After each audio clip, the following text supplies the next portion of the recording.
Hey, welcome back to our Highs and Hellows professional series. Today we are gathering around this virtual table, and I'm so excited to dive into the lovely topic of nutrition with our special guest, Bridget, Tiana, and Will. We're all type 1 diabetics, and we're all professionals, and we're here just to give you the real life of living with diabetes and really bringing our unique perspectives with it. Before we dive in, guys, I want to ask you, what's your level? I can go first. You can't even see. I'm 111. I'm not lying. I promise. I'm 111. Who's going next? Right. That's beautiful. Oh, just That's amazing. Okay, 76. Liking it, loving it, loving it. Go ahead, Tiana. I'll just go last. Yeah, let me share before it gets too bad. It's at 208. There's no such thing. there's no such thing as bad. Remember, Exactly. you're about to catch a I'm at flight. 126. Yeah. Exactly. Wait, Wait, what were you, look at all of Bridget? you. 126. 126. Okay. You know And what? look, if we combine all those numbers and average it out, it's a clean unicorn. It is. Beautiful. It I'm is. ruining the average. I'm like scared. No, not at all. Not at No, all. That this was is me a couple hours ago. diabetes. It's just a Exactly. number. And I had a night. You had a night of crazy. Yeah, I had a night. Look, I woke up. It was like 300 and something plus, and I'm like, what happened? Like, But you what's know. going on? What happened? Yeah. What's going on? What happened? No. Exactly. Those are those dreams of candy. Those candy dreams, let me tell you, they spike you. Me too. Look, Yeah. All right. So let's start at the heart of the matter. How crucial is nutrition management in type 1 diabetes? Like, let's be real. I'd love to kind of hear your thoughts on this. I've been really taking some reflective pieces of it, especially as I'm coaching newly diagnosed and then some veterans. I'm like, nutrition it's everything. What are Yeah. your thoughts, guys? Well, I'll go ahead and chime in first. I'll start off. Well, Oh, okay, go ahead. yes. You're fine. I mean, look, I thought you may want to end it, Bridget. I thought you may want to like come through. No, at you're the right. end, You're like, right. the I do. snowball, I like- do. Go ahead. Go ahead. Okay. Go ahead.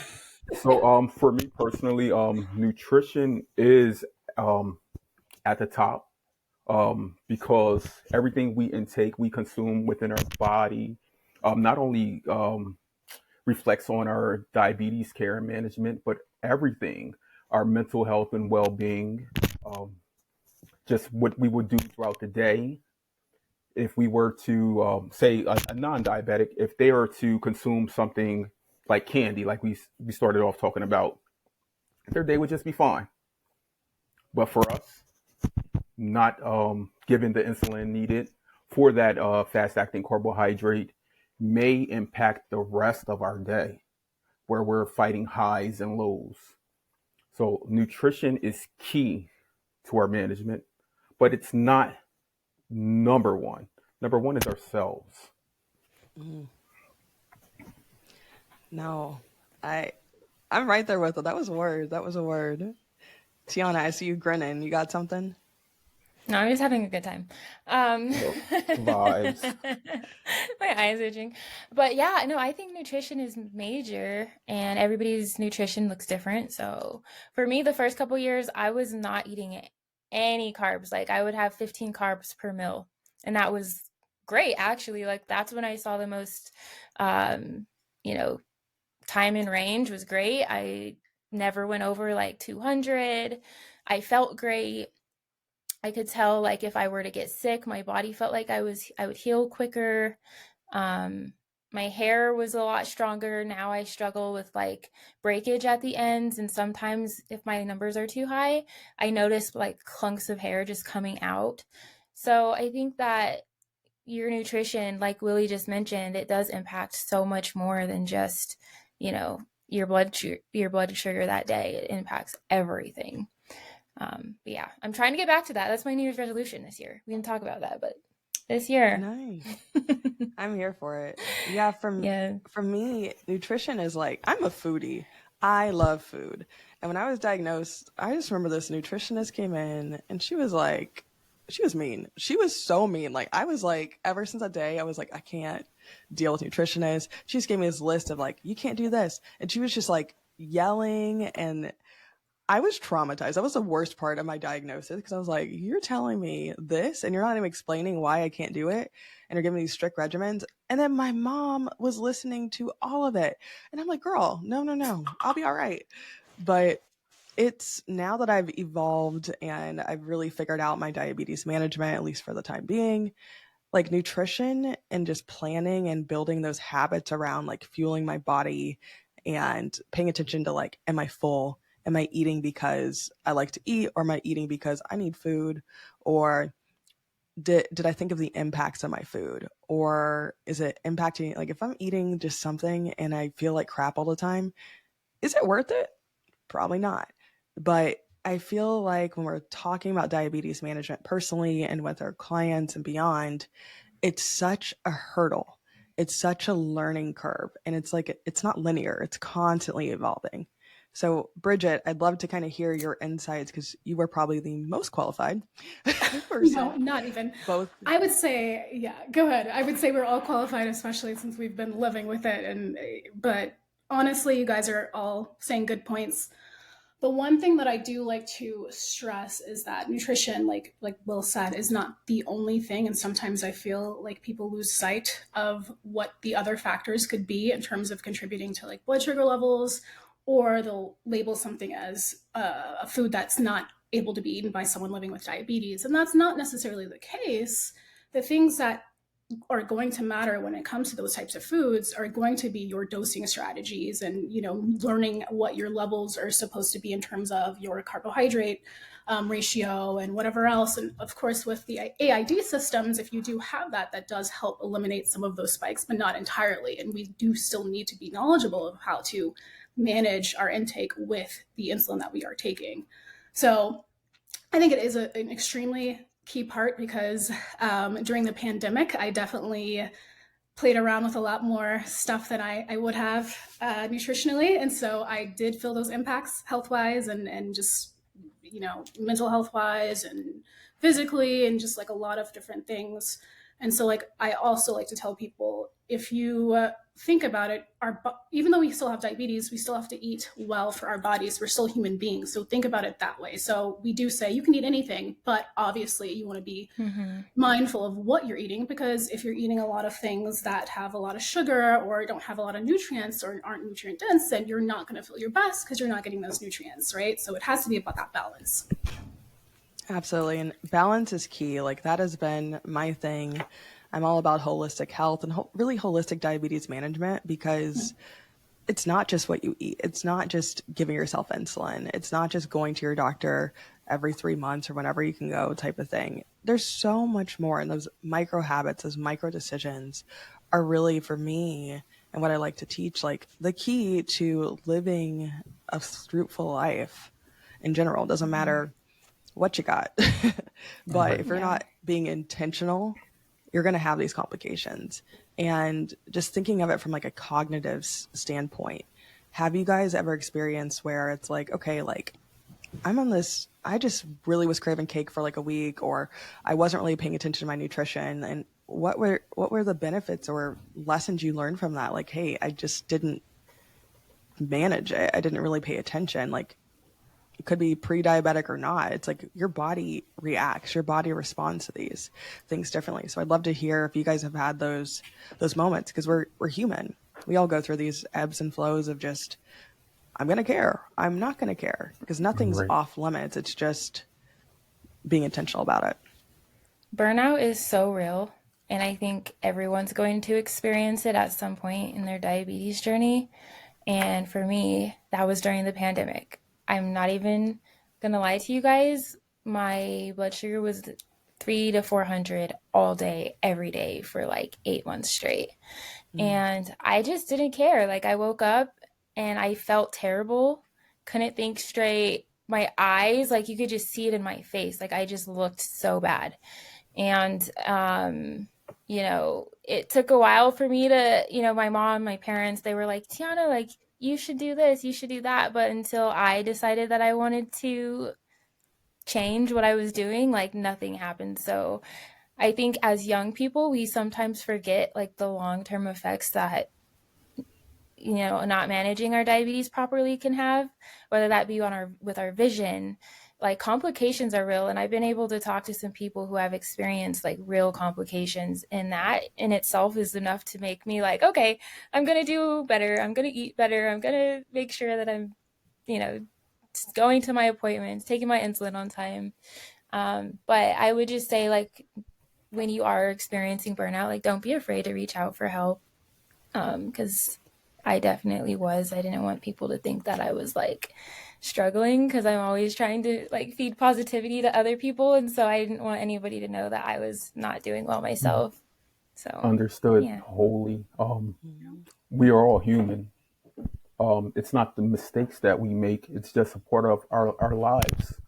Our day to day changes, and we crave things as humans. So when we do crave things, we consume them, and sometimes we overly consume them. But like you said, you were 300 to 400 stint, but you knew that there were steps you could take to get back to where you needed to be, and you're there.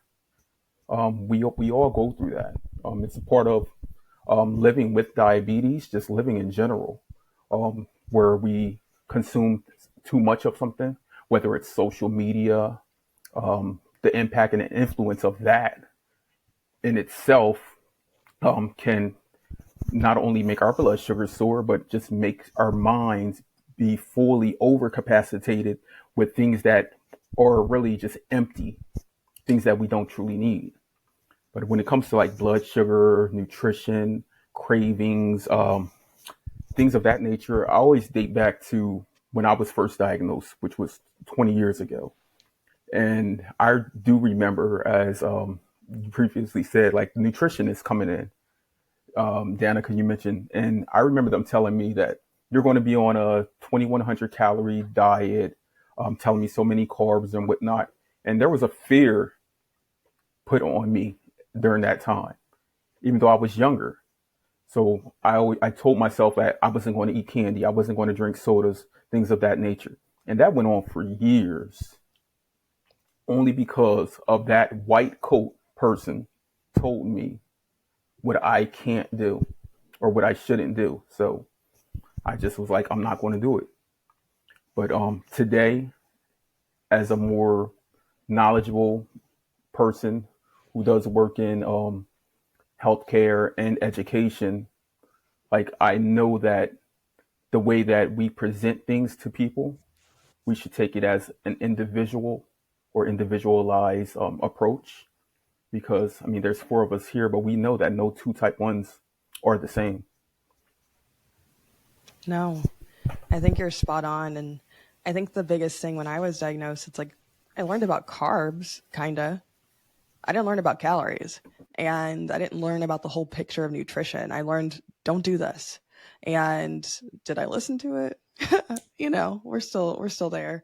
But it's such a big piece of our diabetes, and I think it's a foundational part of just understanding how your body operates and how to feel good and how to do these things. But it's not just the food. It's not just any of it. And really, the biggest thing that I've noticed about food in general is the mental aspect of it.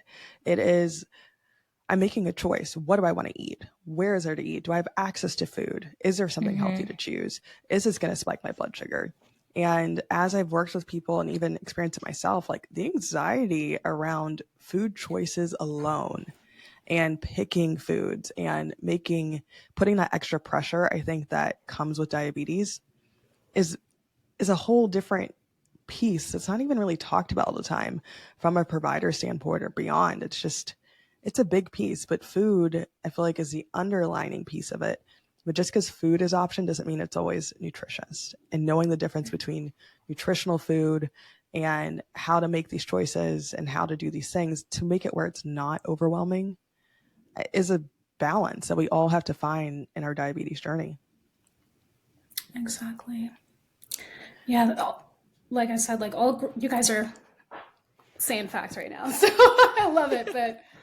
But honestly, yeah, and I apologize on behalf of the entire dietetic profession for y'all's experiences, because that's, in my opinion, obviously unacceptable.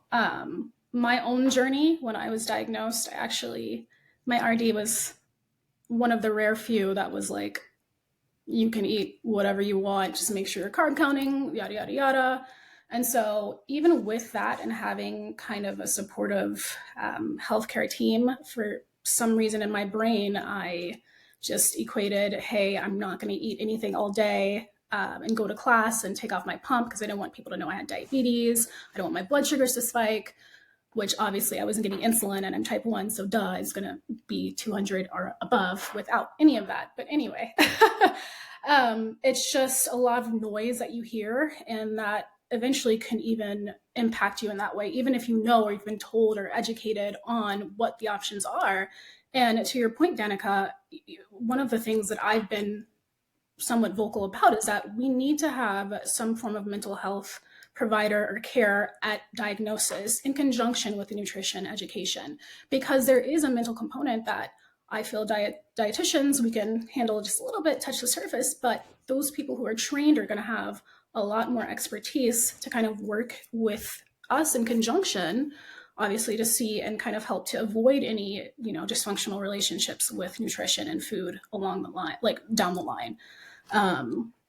So that's just my hope for the future, but it's definitely, it can be difficult, and there's just so much different things out there, and it can impact just, and like you said, it's not linear. It can change. So.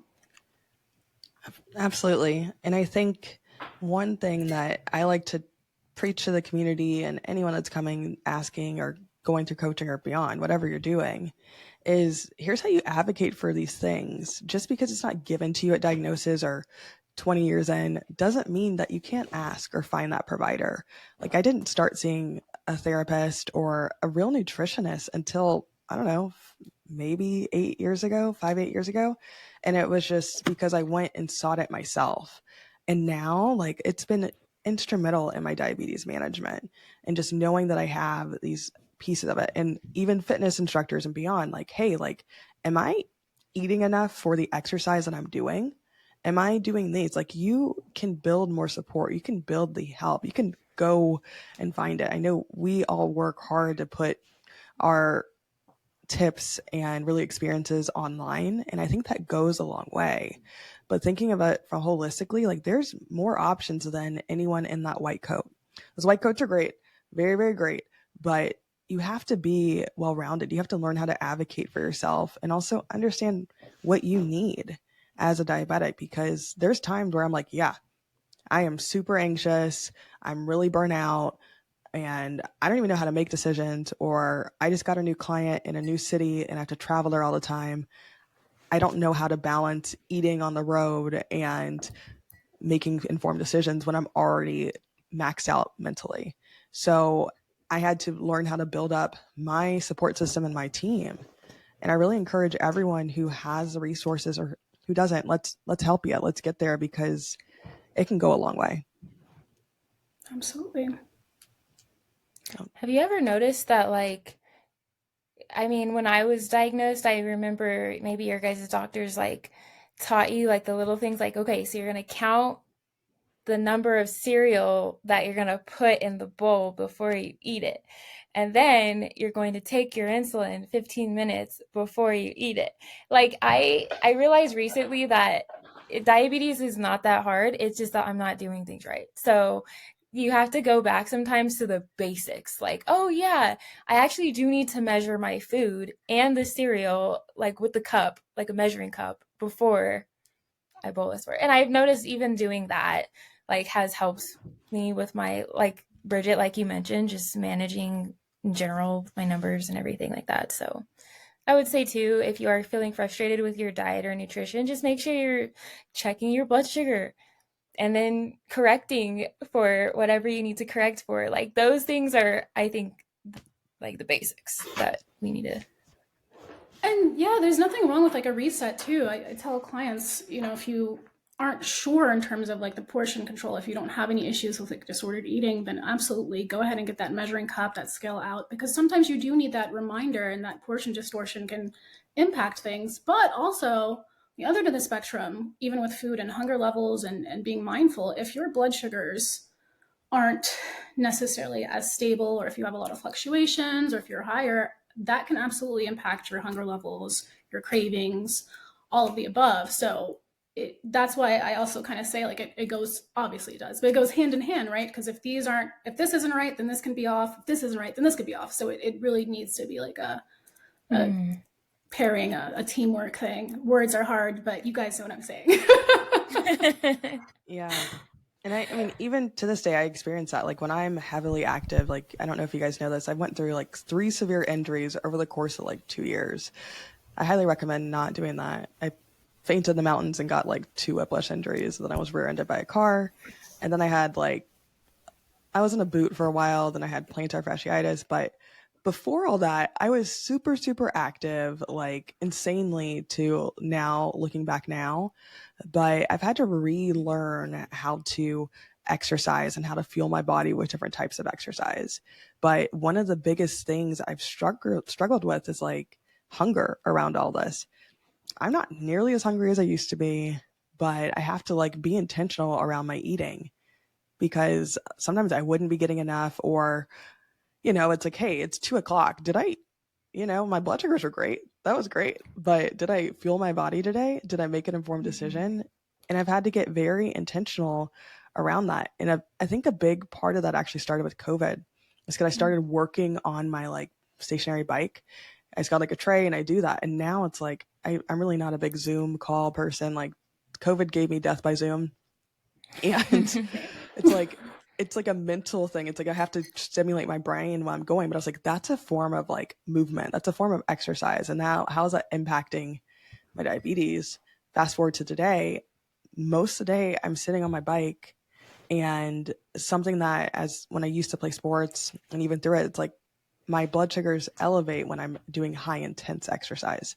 When I'm doing moderate exercise, I coast. But that also equates to my hunger levels and my hydration. So I have to pay attention to that. But I had to learn how to do that. Have you guys had any changes in your life just through, as you go through these different phases of diabetes and growth, and not aging, but growing, I guess that's the best way to put it, where you've had to kind of, hey, reset? Yes, and I do believe, well, I know that the different changes in our diabetes care and management truly do affect us. And every single time there's even a micro change, it can be a bit traumatic to us, because, as you mentioned previously, like if if you work out repetitively and something makes you stop, like whether it's an injury or health related, anything, that's another traumatic experience.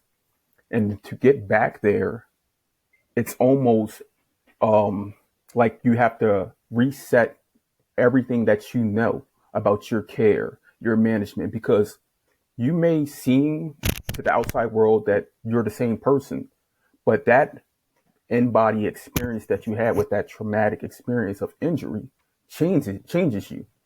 And we know that trauma also affects our blood sugar, adrenaline, things of that nature. So it's so much to our own well-being when we consider the changes that we go through as persons living with diabetes, that your normal everyday person that doesn't live with diabetes will never see. No, you're spot on. That was that was another word. I'm like, yeah.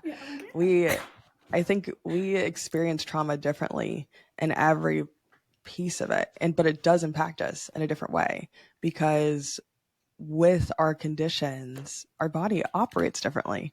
And there's nothing wrong with that. It's just naming it and being attuned to it, and taking a minute to saying like, hey, like this might be why there's a problem. This might be why I'm doing that. But just, I feel like as a diabetic, like you have to learn how to adapt. Because think about it. I mean, no day is linear in my world as a diabetic. No, like from a CGM perspective, from a feeling perspective, no. It's constant adaptation and learning how to apply that to your meals, to your mental well being, to your exercise routine. Like it's key. But also, when you're making adaptations to all those areas, you have to think of the impact on every other area. And I think we're more hyper aware to it.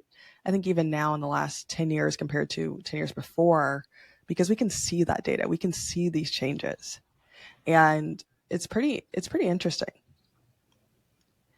How have you guys, I guess, adjusted to being able to see your data and seeing your diabetes? Like seeing diabetes is more than the science to me. I was like, oh, that's what made me think about the CGM and rolling with it. Because at first I was like, nope, I'm not wearing anything new. But then once I understood what it could do and how it would impact my life, it was a change. But being able to constantly see your diabetes and see how your body's interacting, how has that impacted like your nutritional choices or any choice around your well-being?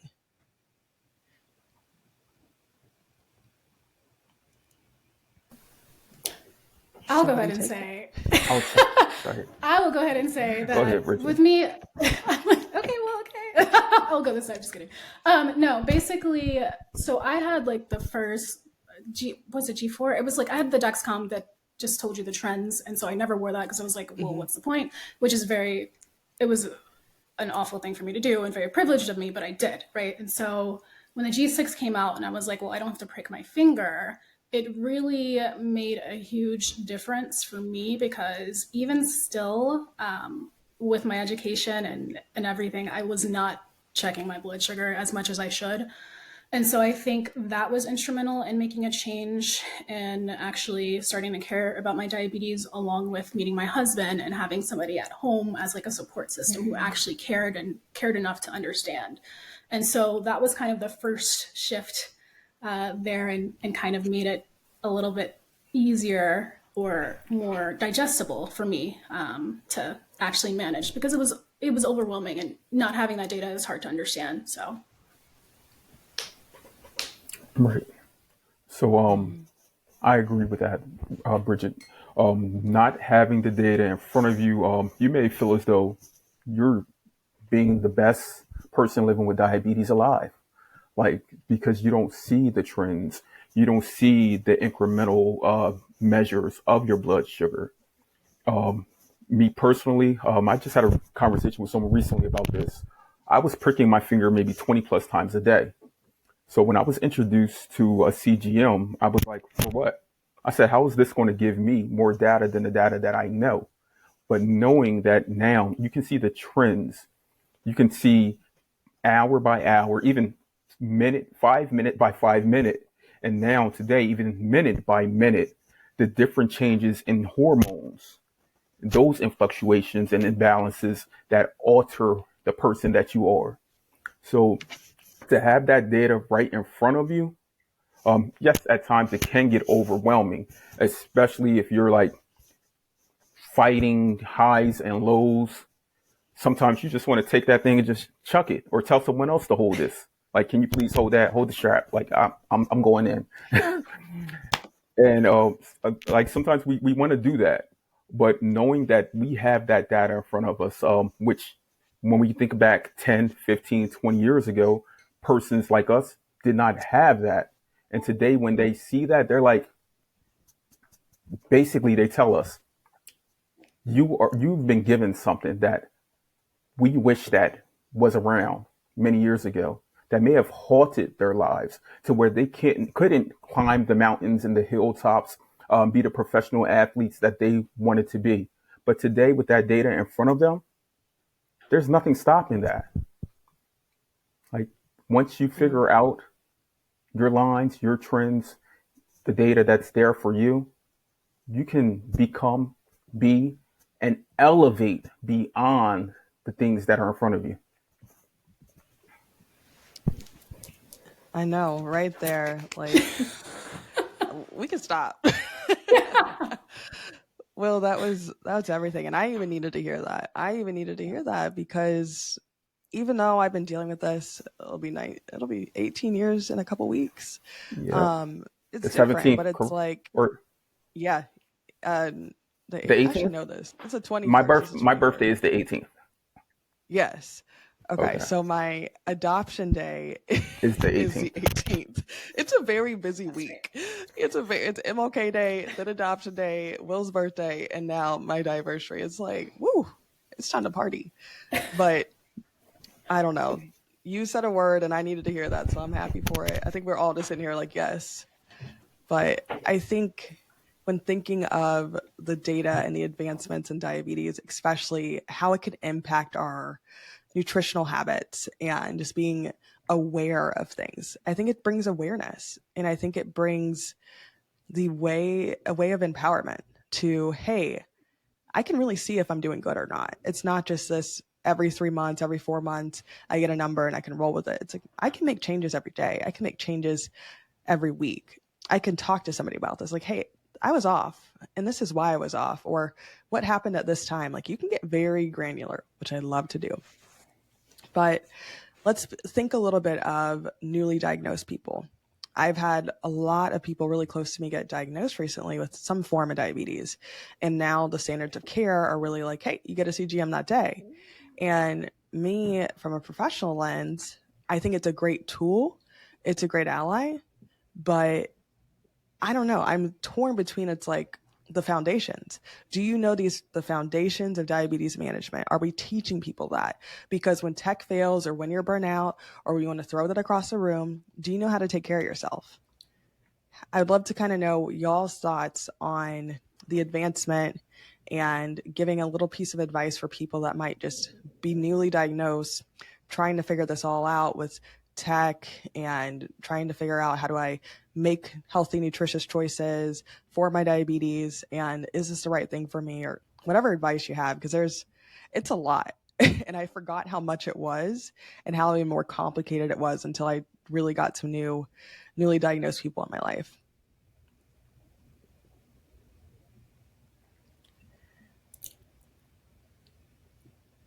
Tiana. Oh yeah, I love to answer this question. It's just such a loaded one, right? Yeah. Like any diagnosis, it's so much that you're learning. It's your life is changing pretty drastically within, a couple hours of finding out that you have diabetes, regardless of the type. And I would say, first and foremost, I think I said this last time, just give yourself that grace that you need to be patient with your body as it's adjusting to this new lifestyle, taking insulin. As far as like technology goes, I haven't read the new standards of care, so don't beat me up for that, not yet. But I think that's interesting that they are, giving people CGMs on the first day. I think that's great to have access to technology, and anybody that can, I would say do it, use it. However, like you said, nothing is promised. Like insurance could change, and that's the biggest thing for me. It's like, if I suddenly lose access to this technology one day, like, can I still survive without it? And going back to the drawing board and those basics that even I was just talking about, has been vital for me this far, 10 years in. So yeah, I would just highly recommend, even if you do have a CGM, maybe ask questions about what would I do if this technology did not work? Who do I call? And then finding the community, whether that's online or in person, so that you can ask questions, meet other people like you. I don't know about you guys, but I really thought I was the only person with diabetes for quite a bit of time. I thought I was the only like Black person with diabetes for a very long time too. So definitely make sure that you're plugging yourself in so that you are reminded that you're not doing this by yourself. So yeah, that's my advice. You're not the only one who felt Absolutely. that way, Tiana. I, Yep.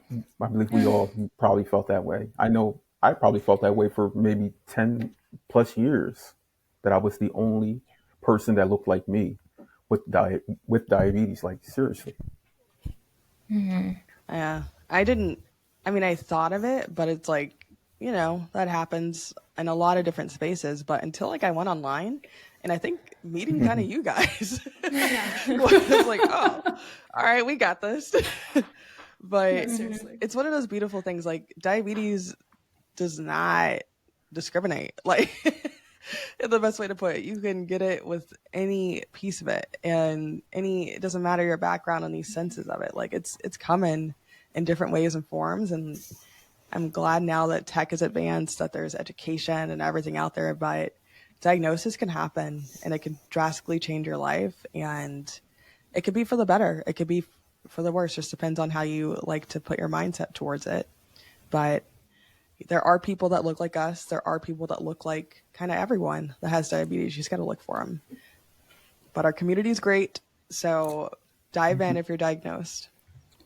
Absolutely. I know we're almost at time, so I just wanted to ask you guys one more question to circle it back to nutrition.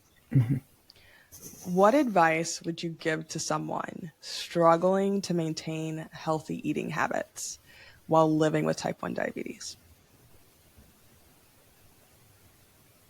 I can start. I will start. So habits, they take time. They take time. So as long as you are working towards it and you are noticing when, hey, I broke this, I messed up, or maybe that wasn't the right decision, that's okay. It's 100% okay. These things don't just change overnight. I'm in this for a long time. I mean, I've been alive for a while too, and it's like it's hard to maintain and make healthy habits all the time. So maybe focus on one area at a time. Like, okay, I want to make healthy eating habits at breakfast for the next 90 days or 30 days, or focus on that first week. Just make smart, measurable goals with true action steps and that you can know that are very specific to help you obtain these things. Like, give yourself some grace. It's you against you.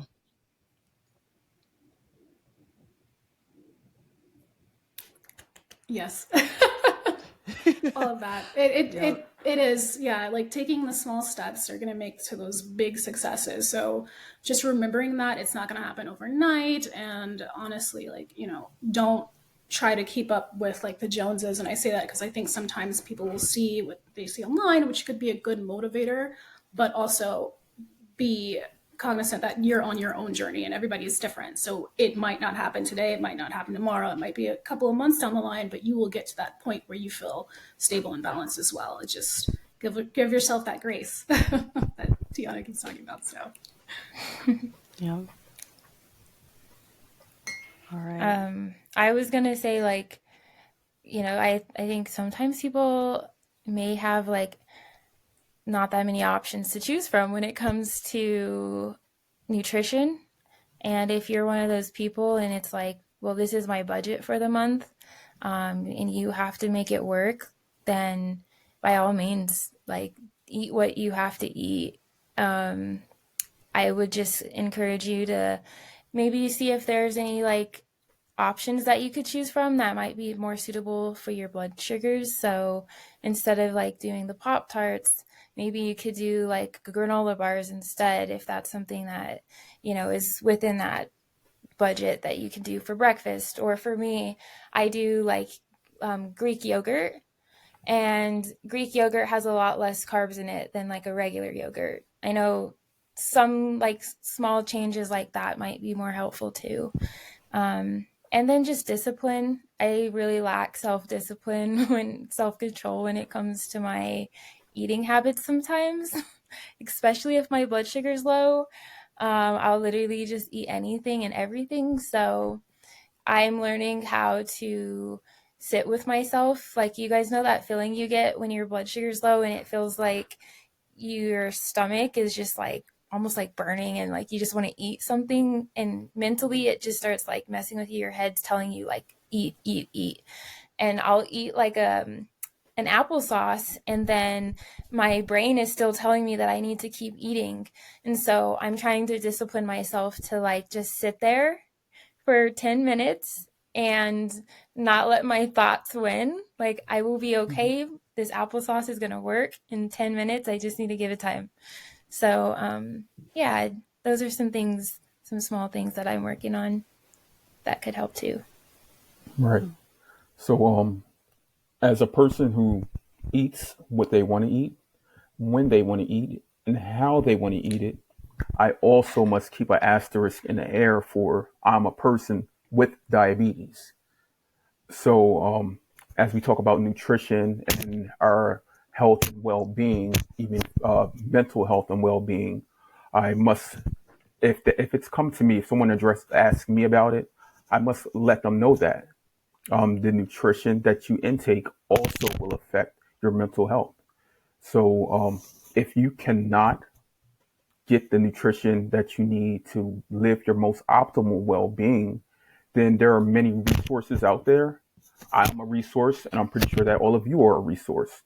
And if we can't get them to that direct resource, we know someone.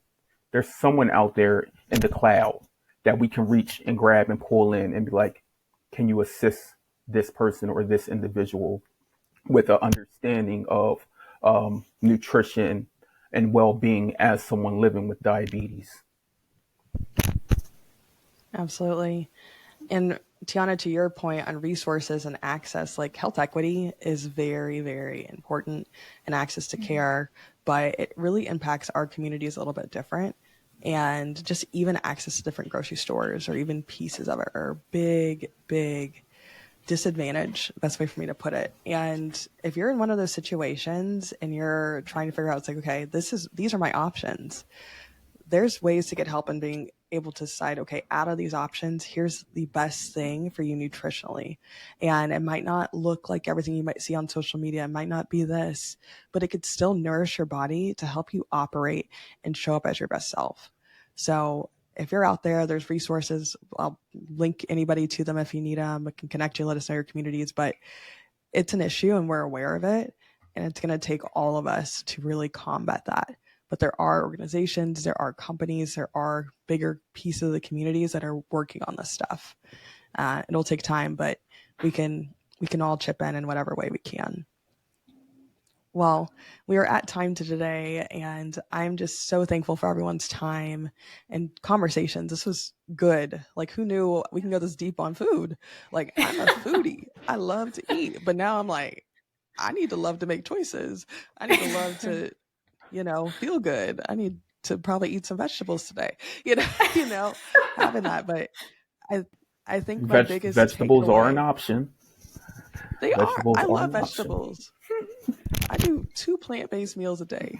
And if y'all want to ask me why, that's a different conversation. But I Next episode. I really appreciate everyone. Yeah, next episode. You don't want Danica Uncensored. That's a whole different series. But I think what I've learned the most today from this conversation was we're all on these journeys, and it's a journey. It's not a destination. And we're constantly having to get back to the basics, look at things, reteach ourselves, or hey, like, is this working? Like, your diabetes is going to zig and zag and flip and reverse, all that stuff. It's a new dance, it's a new TikTok trend. That's your diabetes on a scale. But it's okay. Like, that's what diabetes is. If it was perfect, we wouldn't have diabetes. And that's where I think we need to give ourselves some grace. It's like, it's going to be changing. Our bodies are going to evolve and develop and change with whatever phase of life we're going through. And that's okay.